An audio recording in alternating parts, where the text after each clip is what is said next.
स्थान नियत है वही स्थान होना चाहिए।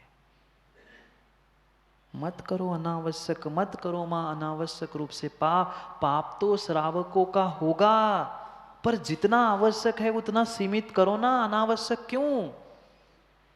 कितना कितना अनावश्यक रूप से अपध्यान चलता है। कोई किसी का कुछ नहीं बिगाड़ पाता। कक्का कौन बिगाड़ पाया किसका? कोई किसी का कुछ नहीं बिगाड़ सकता। जिसका जितना जैसा पुण्य है वह वैसा होके रहेगा। आप लाख लाख लोगों को टोक लेना, लाख साखल बांध के रख लेना प्रमोद जी, पर पुण्य का उदय होता है, उसके पुण्य को तुम ढाक नहीं सकते। पर अपध्यान कर रहे हो, तुम सोच रहे हो अरे यार उनके यहाँ ऐसा, उसके दुकान में इतना, मेरे दुकान में तो भीड़ ही नहीं है। ये अपध्यान चल रहा है राजेश भाई। कर क्या पा रहे हो? उनके दुकान से खींच के लाओगे? नहीं ला सकते। तुम कह सकते हो, लोगों को लोभ दिला सकते हो, पर पकड़ के कोई किसी को ला नहीं सकता। ले भी आओगे तो कितने दिन तक? गुड्डा भाई कितने दिन तक तुम ग्राहकों को फुसला के घर दुकान में ला सकते हो? एक बार, दो बार, तीन बार, चौथी बार वो समझ जाएगा कि ये तो ऐसे ही है, ऐसे ही है, सही है। अनिल भाई तुम लाख बुला लेना, हमारे मंदिर में पूजा करने चलो, चलो चलो मेरे वेदी में पूजा करने चलो। तुम जबरदस्ती माथा पकड़ के, हाथ पकड़ के एक दो बार ला सकते हो। अगर उसके भीतर श्रद्धा नहीं है तो तुम हाथ क्या, वो साखल से बांध के भी रखो तो भी वो नहीं करने वाला। अरे उसे अपने से जोड़ना है तो श्रद्धा से क्यों नहीं जोड़ते? बलात् जबरदस्ती किसी का माथा चरणों में रखने से जरूरी नहीं है वो धर्मात्मा बन जाए। श्रद्धा से भीतर से जोड़ना सीखो, हृदयों को जोड़ना सीखो। बाहर से जोड़ा तो क्या जोड़ा, बाहर से तो वो बेड़ी से भी जुड़ा होता है, पर नहीं जुड़े हाथ। ऐसे जुड़ जाए श्रद्धा से तो कर्मों की निर्जरा हो जाए, और ऐसे साखल से जुड़ जाए सो घोषित हो जाए कि तुमने पाप किए। अपध्यान चल रहा है, किसी दूसरे जीव के बारे में आप जो भी अनर्गल सोच रहे हो, अनावश्यक सोच रहे हो, इसको तो मरना ही चाहिए था, अच्छा हुआ जल्दी चिपक गया। बोल दिया और मन में सोच लिया, अपध्यान भी हो गया और पापोपदेश भी हो गया। और उसके लिए और माचिस दे आए, जल्दी से जला के आना। हिंसा दान और हो गया। आज क्या क्या बेच रहे हैं, क्या क्या कर रहे हैं, समझ में ही नहीं आ रहा है। किस बात के जैन साहब और किस बात के तुम अहिंसक? सोच समझ के व्यक्ति, हमारे पूर्वज व्यापार करते थे, फूंक फूंक के कार्य करते थे। हम तो थूक थूक के काम करते हैं। हाँ सही कह रहा हूँ, पहले फूंक फूंक के करते थे, हम तो दूसरों पे थूक थूक के करते हैं। वो वैसा, ये मैं कैसा, देखना भाई। दूसरे के बारे में किसी भी प्रकार से हम चिंतन कर रहे हैं, उसके बुराई, उसके बारे में उसकी गलती, उसकी निंदा वचनों में नहीं, भीतर भी, दिमाग में, मन भी चल रहा है, तो अपध्यान नाम का अनर्थ दंड है। किसी जीव, किसी प्राणी के बारे में, वध, बंधन आदि के बारे में, पर स्त्री पर पुरुष के बारे में, हिंसाजन्य क्रियाओं के बारे में सोच रहा है, वह हमारा अपध्यान चल रहा है, दुर्ध्यान चल रहा है। वही तो आर्द्र रौद्र रूप दो प्रकार से है, उसके पुनः 4 4 8 वेद, वो सब कुछ पढ़ के रखे हैं। पर मां कितना दुर्ध्यान अपध्यान छोड़ा। किसी भी प्रकार से पर के हित के अहित के बारे में, पर के अहित के बारे में अगर हम सोच रहे हैं, भले ही स्वयं का हित हो नहीं हो, पर इसका, ऐसे भी जीव है पंचम काल के राकेश जी, मेरा हो सो हो, जो होगा मैं निपट लूंगा, पर इसको तो निपटा के रहूंगा। कर क्या पा रहा है, कर क्या पा रहा है? कोई कुछ नहीं कर पा रहा है। अगर ऐसा सोचने से कोई किसी का बुरा कर सकता तो संसार में कोई जीव जिंदा ही नहीं रहता। हाँ, भगवान महावीर स्वामी के विरोधी खड़े थे, फिर तो छोटे मोटे पंचम काल की क्या बात है। कोई किसी के बारे में अच्छा नहीं सोचता, और जिसने जो सोचा है वो होने लग जाए तो कभी भी कोई जीव इस धरती पर जिंदा ही नहीं रहेगा। पर वो रहे नहीं रहे, तुमने तो अपने श्रद्धा की, तुमने तो अपने पुण्य की, तुमने तो अपने धर्म की आहुति दे दी, निपट गए तुम। पर के अहित के बारे में किसी भी प्रकार से हम सोच रहे हैं, स्वयं के स्वार्थ के वशीभूत, स्वयं के राग के वशीभूत, या किसी दूसरे के द्वेष के कारण से जो करोगे वो आने वाले समय में पक्का भोगोगे। अरे साधन मिले हैं, सब कुछ मिला है, समय मिला है, सदुपयोग क्यों नहीं करते? ये पक्का है, ये पक्का है। तुम कितना ही धन कमाने के लिए दुकान खोल के संजय भाई बैठ जाना, जरूरी नहीं है दुकान खोलने से ग्राहक आए। नहीं आते दुकान खोलने से ग्राहक। अगर पुण्य का उदय है तो ही ग्राहक आएंगे, नहीं तो भिखारी की भी बोनी नहीं होती, नहीं होती। उसका भी पुण्य का उदय है तो होती है, तुम्हारा भी पुण्य का उदय है तो ही काम होता है। क्यों दूसरे के बारे में बुरा सोचना? माँ, आप लोग नहीं सोचते ना? बोलो ना, आप लोग नहीं सोचते ना? महाराज जी, दूसरे के बुरा के अलावा हम कभी सोचते ही नहीं। हमारा अच्छा सोचे नहीं सोचे, पर उसका बुरा हो ये तो हम सोचते ही है। कभी ईर्ष्या के कारण, कभी कसाय के कारण, पता नहीं क्या क्या सोचते हैं और क्या क्या हम दिमाग लगाते हैं। कर कोई कुछ नहीं पाता। लाख कह देना कक्का, चाहे लाठी लेके खड़े हो जाना तुम मोराजी के गेट पे या अपने घर के गेट पे, आज मैं सूर्य के प्रकाश को अंदर आने ही नहीं दूंगा। ना वो सूर्य तुमसे डरता है, ना तुम्हारी लाठी से डरता है। सूर्य उदित हुआ है तो वह प्रकाश करेगा ही करेगा। ऐसे जिसका पुण्य का उदय चल रहा है वो तो प्रकाशित होगा ही होगा, चाहे तुम लाठी लगा लो, चाहे गाड़ी लगा लो, कुछ भी होने वाला नहीं। परम सत्य है, कभी सूर्य के प्रकाश को राजेश जी ढका नहीं जाता। ऐसे ही किसी के पुण्य कोई प्रताप को भी ढका नहीं जाता। तुम कह सकते हो दूसरों की निंदा, दूसरों की बुराई करते करके पापोपदेश अपध्यान में जीते जीते अनर्थ दंड कर सकते हो, पर किसी को रोक नहीं सकते।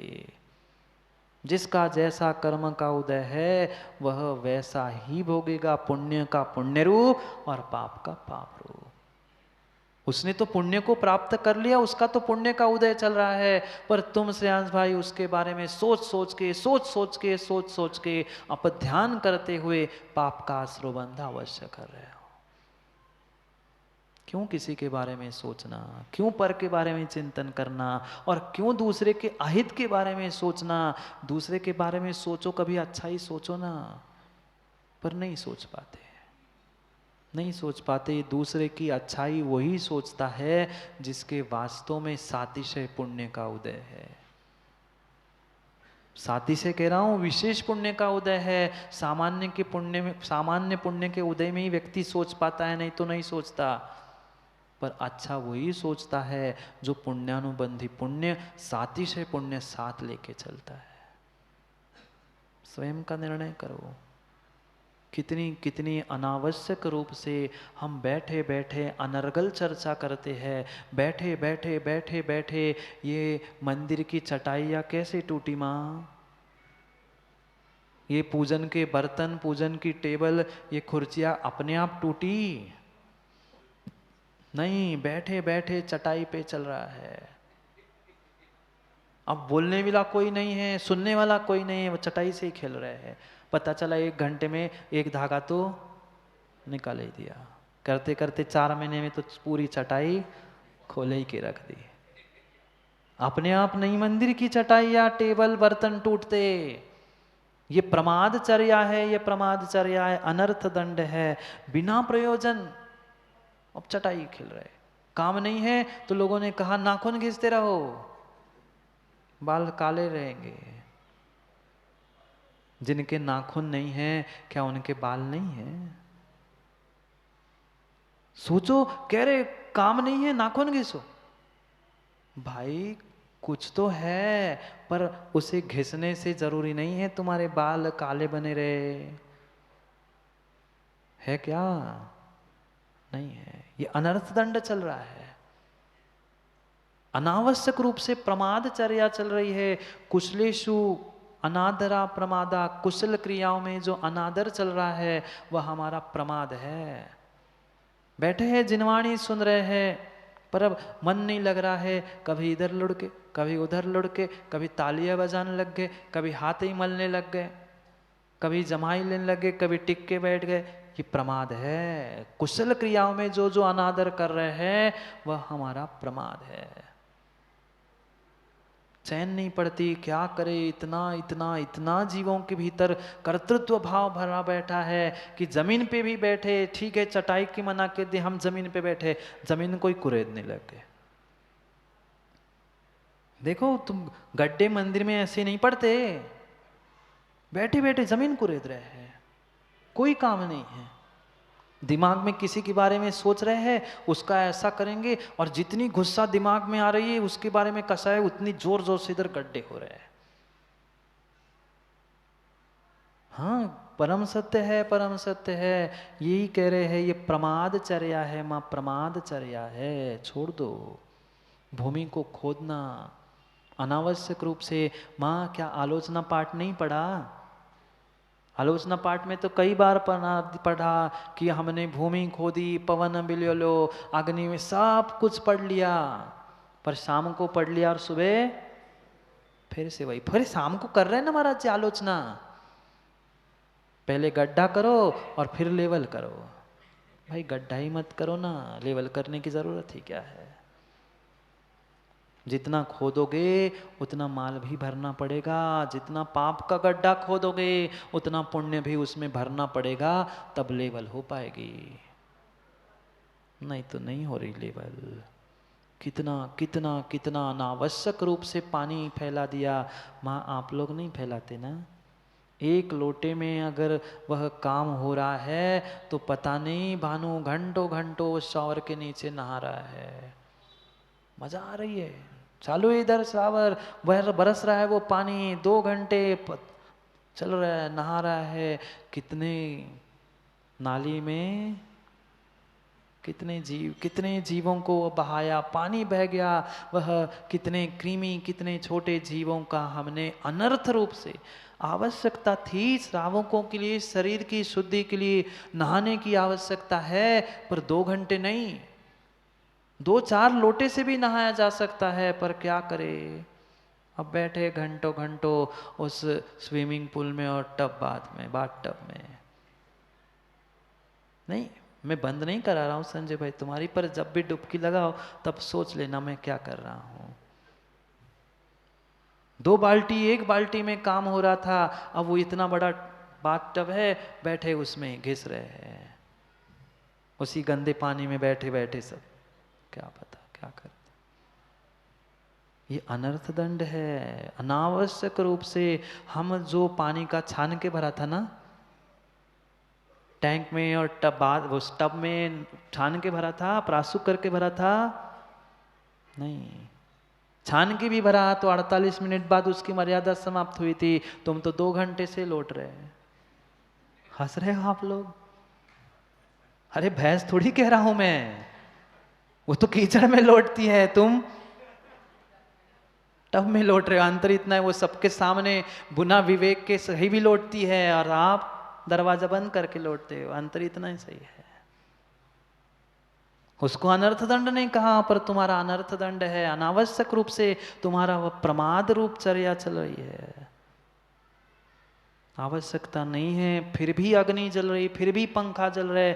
हमने तो देखा कक्का पता नहीं, हम कहीं से भी जाते बच्चों को कहते भैया ये बंद कर दो, वो बंद कर दो, जहां जाओ वहां कहीं ना कहीं वो सुदर्शन चक्र चलता ही रहता है, नीचे कोई है नहीं है।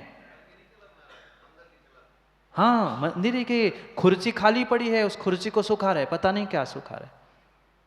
भाई आपने जलाया है तो बंद तो करो। बहुत अच्छी बात तो यही है कि मंदिरों में ऐसे पाप के उपकरण होने ही नहीं चाहिए, बिल्कुल नहीं होने चाहिए। पर क्या करे, आजकल वो इतनी व्यवस्था सुंदर हो गई है। अब तो पंखे तो हटा ही दिए महाराज जी हमने, कूलर और एसी के बिना बातें ही नहीं चलती। सेंट्रल एसी है महाराज जी मंदिर में।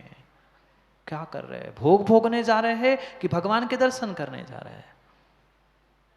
भाई वो भोग भोगने का नहीं, पापों की निर्जरा करने का स्थान था, पापों का बंद करने का नहीं। उसी का द्रव्य राजे जाके जी उसमें लगता है जिसने पाप से वो कमाया है। पुण्यात्मा की संपत्ति पुण्य कार्यों में, और पापात्मा की संपत्ति ऐसे पंखे कूलर पाप के साधनों में लगती है। तुमने दान भी दिया उस सामग्री के लिए, तो पक्का मानना तुमने वो पाप से कमाया था और दे के भी पाप कमाया है। जब जब उस पे वह खटका जलेगा और वह घूमेंगे ना, तब तक वह तुम्हें पाप का आश्रय करने वाला है। हाँ, क्या करे, अब घूमने की इतनी आदत हो गई अनिल भैया को, पंखे पे भी नाम लिखते हैं अनिल बस की तरफ से, घूमो तुम चक्कर। प्रतीक है नेमी भाई, ये मात्र पंखा घूमना नहीं, जैसा पंखा घूम रहा है वैसा दान दे के तुम भी संसार में घूम रहे हो, क्योंकि हिंसा दान है, क्योंकि प्रमादचर्या है। समय है तो शाम को टहलने जा रहे हैं। कहाँ जा रहे हैं? घूमने जा रहे हैं। सुबह सुबह मॉर्निंग वॉक जरूरी है। ये अनावश्यक रूप से घूमना फिरना, ये ही प्रमादचर्या अनर्थ दंड है। ठीक है घूमना ही है तो पहुंचो ना, यहाँ से 100 लेके कपड़े लेके पहुंचो मंगलगिरी, यहाँ से पहुंचो कहीं भाग्योदय, वो नहीं। हम वही घूमेंगे छत पे 50 चक्कर 200 चक्कर लगाएंगे, पर मंदिर नहीं जाएंगे।